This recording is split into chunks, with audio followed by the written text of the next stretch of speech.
Welcome to Arts and Entertainment Ministries and our series on the 10 Commandments for artists and creative professionals. Today we're looking at the final and 10th commandment from Exodus 20 verse 17. You shall not covet your neighbor's house, you shall not covet your neighbor's wife, or his male or female servant, his ox or donkey, or anything that belongs to your neighbor. Coveting has been around since the fall of Adam and Eve.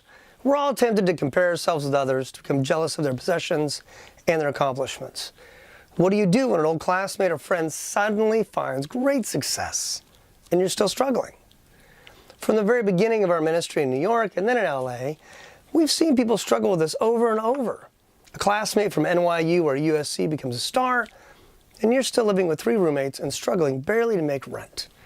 And sometimes that classmate isn't even more talented or didn't work harder to get there. How do you deal with that pain of comparison? Well, inevitably, at some point, you will either find people coveting your blessings and your accomplishments, or you'll be tempted to covet someone else's.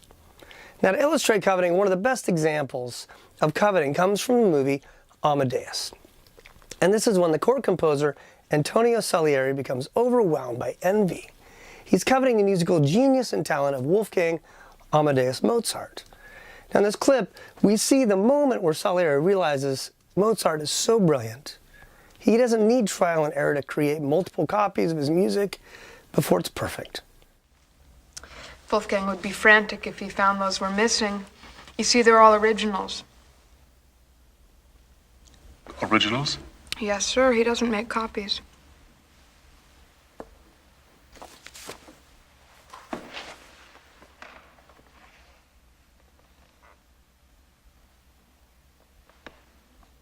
These are originals? Mm-hmm.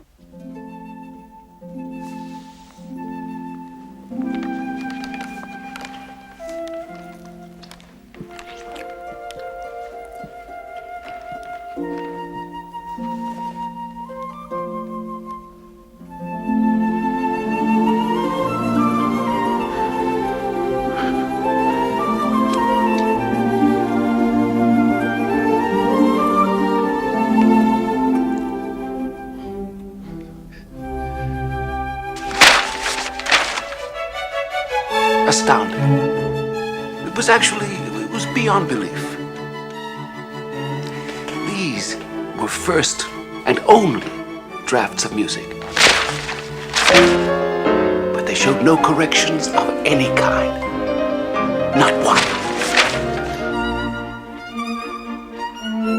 He had simply written down music already finished in his head. Page after page of it, as if he were just taking dictation.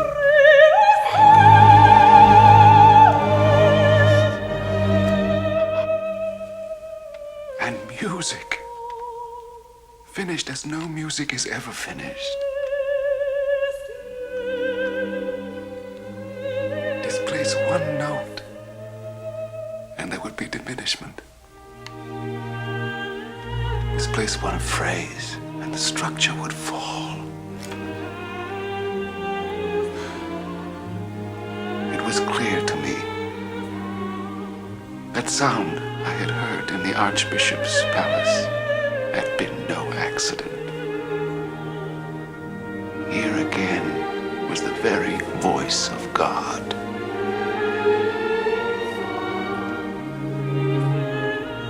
I was staring through the cage of those meticulous ink strokes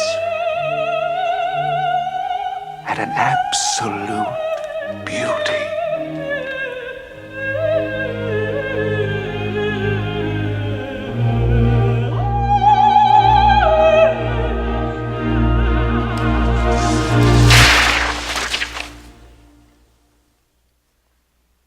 Is it not good?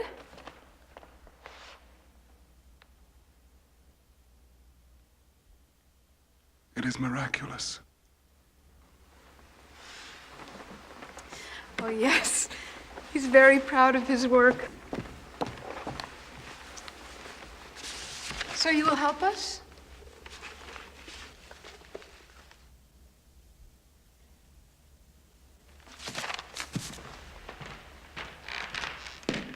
Here we see the powerful temptation to covet. We see that our sin is about much more than our actions. It's something that has roots deep within our soul. You know, in the New Testament, in the Gospel of Matthew, we find Jesus himself clarifies the heart of the 10 Commandments. Jesus tells them, you thought God was only concerned with murder, but in truth, if you have anger, bitterness, and murderous thoughts in your heart, you've already violated the commandment against murder. And likewise, you may have thought God only cared about the act of adultery, but in truth, if you have already coveted another man or woman in your heart, you've broken the commandment against adultery. You see, the 10 Commandments are not merely about our actions. They're about addressing the ideas we contemplate in our mind and the feelings we entertain in our heart. Now, why is this? Well, it's because that is where the sin begins, and that's where the war has to be fought. In other words, the heart of the matter is a matter of the heart. Now, we can look at this 10th commandment in two different ways. In the negative sense, we can say, do not covet. Or we can reframe it in the positive and say, be content. In the New Testament, we see the same principle stated in 1 Timothy 6, verses 6 to 10. But godliness with contentment is great gain. For we brought nothing into the world, and we cannot take anything out of the world. But if we have food and clothing, with these we will be content. For those who desire to be rich fall into temptation, into a snare, into many senseless and harmful desires that plunge people into ruin and destruction. Now, to be clear, money and success are not a problem. The problem is when our desire for them overtakes our desire to honor God and to live for Him. We're called to be content with our situation.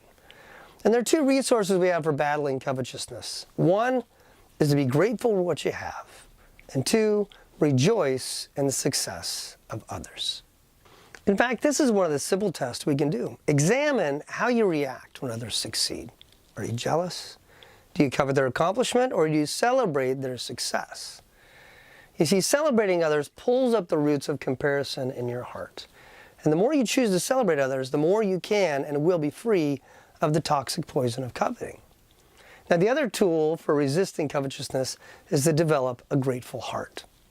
Psalm 107:1 tells us this: "Oh, give thanks to the Lord, for He is good, for His steadfast love endures forever." Remembering the grace of God and His forgiveness of our sins has the power to recalibrate our heart. I encourage you to start a gratefulness journal. Each day, write down at least 5 things you're grateful for. And then take those things to God in prayer, expressing to Him your thankfulness. Now, it sounds simple, but it's powerful. When you do this, you'll find your heart becoming more grateful and you become more content. But what about covetousness in our art? Well, 2 things. First, consider the attractiveness of characters who are grateful, who work hard, who are content with their life. Whether they're rich or poor, depicting people who work hard but are not driven by power, position, or money is a refreshing alternative to the daily exhibition of narcissism we see on reality TV shows, entertainment news channels, and even the pretentiousness of many performance and shock artists. And on the other hand, second, we should show the negative consequences of keeping up with the Joneses, and how that desire becomes an insidious cancer, effectively killing your contentment.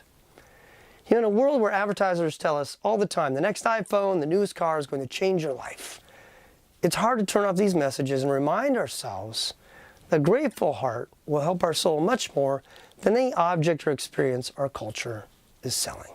The society we all long for is one in which people celebrate one another, care for one another, and strive to remain thankful for whatever they have, even if they're not the most successful or the most wealthy.